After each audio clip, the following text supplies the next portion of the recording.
It's a sad morning today as we wake up to the news of the death of MCA Kawajiku's wife. He's the MCA of Muiga Ward in Nyeri County. He has personally taken to his Facebook page to confirm and share the news with everyone, saying, "To my friends, this to inform you a sudden demise of my dear wife. I can't imagine, sweetheart, you are no more. My promise to you as you dance with angels is a personal commitment to take care of our 3 children and give them the best in life. You've been the best thing that ever happened to me, dear. I loved you and our children can confess. It's been 14 years since we walked on the altar to say I do. I thank God for the years you've been with me as my lovely wife. Not even a single day you packed or threatened to leave me.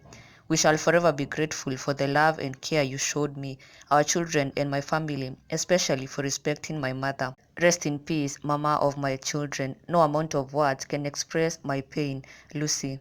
The news of her death has really shocked the people of Nyeri, more so Muiga, Adwa Muiga. They are in deep mourning, and our condolences to the entire family, our condolences to MCA Kawanjiku, and to the entire family. May Lucy rest in eternal peace.